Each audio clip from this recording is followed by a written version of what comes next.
እስካሁን በእጅህ ላይ ሰዎች እስልምና ተቀብለዋል? ስንት ሰዎች ሰልመዋል? በኔ አረ አንድ ጊዜ 17 የሚሆኑ ቤተሰቦች ወደ አሰላ ሀገሬ ደግሞ ብዙ ናቸው። ማሻአላህ ማሻአላህ። ጠንክር በርታ። ወንድሞች ከጎን ሆናችሁ እስላማዊ እውቀትን የሚያገኝበትን መንገድ በደንብ አመቻቹለት። ከእስልምና ያለውንም እንዲሁም ከክርስትና ያለውንም ከሁሉንም እንትን ብለህ እየሰራ ያለው ልጅ በጣም ጎበዝ ልጅ ነህ። ተጽዕኖ ማሳደር የምትችል ልጅ ነህ። እያየሁ ነበር ከፓስተሮች ጋር አደባባይ ላይ ወጥተው ሲሰብኩ ከእነርሱ ጋር ስትከራከር አፋቸውን ስታስይዛቸው። ማሻአላህ ጠንክር በርታ። አላህ ምንዳህር ይክፈልህ፣ እውቀትን አላህ ይጨምርልህ። በጣም ደስ ብሎኛል ስላገኘው ዩኑስ። እኔም ደስ ብሎኛል በጣም። በዚች ጋር ደግሞ አሁን ጥያቄ ነበረኝ። እሺ ወንድሜ ጠይቅ። ጥያቄ ደግሞ አንድ ነው። እርሱም ደግሞ ይሄ ነው። በብዛት አሁን ከፕሮቴስታንቶች፣ ከኦርቶዶክሶች፣ ከካቶሊኮች ከብዙ አይነት እምነቶች ጋር እንዲህ የውይይት ግንኙነት አደርጋለሁ። በዛች ጋር በማደርግበት ሰዓት በጣም የሚጠይቁኝ ጥያቄ አንድ ጥያቄ አለ። እሱም ሙስሊሞች ሰውን ይገላሉ፣ ሰውን ግደሉ፣ ሰውን መግደል በሸሪያቸው ጀነት ያስገባል ይላሉ። ለዚህ መልስ ፈልጌ ነበረ።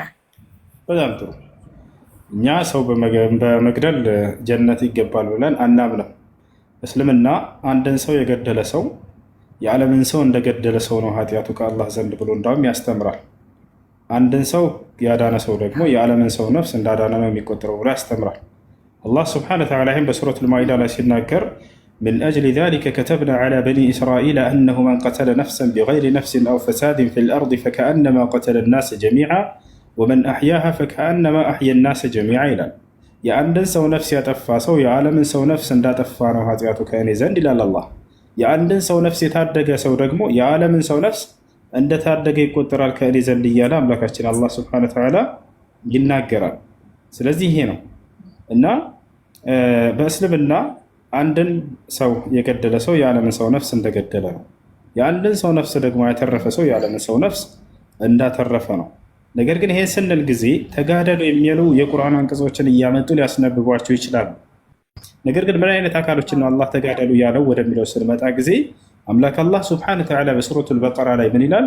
ወቃቲሉ ፊ ሰቢሊላሂ አለዚነ ዩቃቲሉነኩም ይላል። እነዚያ የሚዋጓችሁ ተዋጓቸው አለ። አያቸው አይደል? የሚዋጓችሁን ብሎ ተናገረ። ካልተዋጉንስ በፍጹም እነርሱን መንካት አይቻልም። ነቢዩ ሰለላሁ ዐለይሂ ወሰለም ሐዲስ ላይ ምን አሉ? መን ቀተለ ሙዓሀደን ለም የሪሕ ራኢሐተል ጀና አሉ። የማይዋጋ ሰላም የሆነ ቃል ኪዳን ያለው የሌላ እምነት ተከታይን የገደለ ሰው የገነትን ሽታ አያገኝም፣ እንዳትገሉ ብለው ተናግረዋል። አያችሁ። ስለዚህ ሊዋጉ የመጡ አካሎችን ነው የምትዋጉት እንጂ ሰላማዊ የሆነን አካል አትዋጉ። ያ ሊዋጋ የመጣው አካል ለምንድን ነው የምንዋጋው? ሰላምን አልፈልግም አለ። በቃ ሰውን እገላለሁኝ አለ። የዛኔ እኛ ዝም ብለን አንጠብቅም፣ ከራስ መከላከል ግድ ይላል። ነቢያችን ሰለላሁ ዐለይሂ ወሰለም መካ ላይ 13 ዓመት ሲያስተምሩ ጊዜ አንዲትም ጂሃድ አድርግ የሚል ትዕዛዝ አልመጣላቸውም ነበር። ታገስና አስተምር የሚል ነበር። ከዚያ በኋላ ግን ከ13 ዓመት በኋላ ከዚህ በኋላ ከራሳችሁ ተከላከሉ ብሎ አላህ ለነዚያ ለተበደሉ ሰዎች ከራሳቸው መከላከል ጂሃድ ማድረግ ተፈቀደላቸው አለ አላህ። ኡዚነ ሊለዚነ ዩቃተሉነ ቢአንሁም ዙሊሙ ይላል። ይህን ይመስላል እና በእስልምና ሰላማዊ የሆነ ሰው መጋደል በፍጹም አይቻልም። እንዳም ከገነት የሚያስርቅ ለገሃነም የሚዳርግ የሆነ ኃጢአት ነው። ለምን የሌላ እምነት ተከታይ አይሆኑም? ሰላማዊ እስከሆኑ ድረስ ለእነርሱ ሰላማዊ መሆን ግዴታ ነው። ቦታቸዋል አላህ በቁርአን ላይ ሲናገር ምን ይላል? ፈመስተቃሙ ለኩም ፈስተቂሙ ለሁም አለ። ለእናንተ ቀጥ እስካሉ ድረስ እናንተም ለእነርሱ ቀጥ በሉላቸው አለ። በሌላ ቦታ ላይ በሱረቱል አንፋል ላይ ምን ይላል አላህ ሱብሓነሁ ወተዓላ? ወኢን ጀነሑ ሊሰልሚ ፈጅነሕ ለሃ ይላል። ሙሐመድ ሆይ አይባሉም ነበር፣ መቅሰፍት ይመጣባቸዋል። የኖህ ህዝቦች በምን ተቀሰፉ? በማዕበል ተቀሰፉ። የሁድ ህዝቦችስ በነፋስ በአውሎ ነፋስ። የሷሊህ ህዝቦችስ በመላእክ ድምፅ። ፈርዖንስ በማዕበል ልክ እንዲሁ አሰመጠው። የመጨረሻው ተቀሳፊ እርሱ ነው። ከዚያ በኋላ ግን ልክ ፈርዖን ከሰመጠ በኋላ አምላክ አላህ ሱብሓነሁ ወተዓላ ለሙሴ ኦሪትን ሰጠው፣ ተውራትን ሰጠው፣ ለመሲሁ ኢንጂልን ሰጠው፣ ለነብዩ ሰለላሁ ዐለይሂ ወሰለም ቁርአንን። ከዚያ በኋላ ነው ከዚህ በኋላ ደግሞ መቅሰፍትን ተው አላህ ሱብሓነሁ ወተዓላ ምን አላቸው? ከራሳቸው ተከላከሉ የሚል ጂሃድ የሚባል እንደነገገ ትግል ማለት ነው። ያ ማለት ልታገልህ የመጣን አካል ከራስ እየተከላከልክ የምታደርገው የመከላከል ስርዓት ነው ጂሃድ ማለት እንጂ ሂደህ ሰላማዊ ሰው መጨፍጨፊያ መንገድ አይደለም። ገብቷቸዋል አይደለ? ይሄ ነው። ዩኑስ የተመለሰልኝ ይመስለኛል። አዎ በደንብ ተመልሶልኛል። ለዚህ ጥያቄ በጣም አመሰግናለሁ። ወላሂ ላላ ብዬ በጣም ወዳለሁ። መርሐባ ወንድሜ፣ እኔ ራሱ በጣም በጣም በጣም ነው የምወደህ። ጠንክር፣ በርታ። ወደፊት እስከዛሬ ከሰራኸው የተሻለ ደስ የሚል ታላላቅ ስራዎችን ከአንተ እንጠብቃለን። አላህ ይጠብቅህ። አላህ እውቀትን ጨምሮ ጨማምሮ ይስጥህ። እሺ ዩኑስ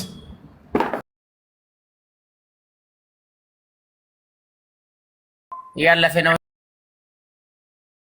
ኢንሻአላህ ዱዓ አድርጉለት። መርሐባ መርሐባ። አላህ ያጠንክረው፣ አላህ ያበርታው። ጎበዝ ልጅ ነው። እሺ ኡስታዝ ወሂድ ቤቱ እየጠበቀውና ይሄ ልጅ በዛው ቢሄድ ብዬ ነበር። ኡስታዝ ወሂድ ልጁ ማግኘት ይፈልጋል። መርሐባ ዩኑስ ይሰማል?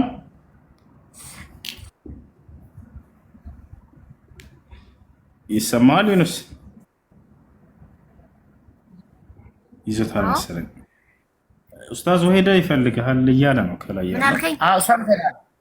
በቃ ወንድማችን አባ ጫሊ ወሰደው። እሺ ኡስታዝ ወሂድ ጋር ምናልባት ምክሮችን ይሰጠዋል የሚበረታታበትን ከዚህ በላይ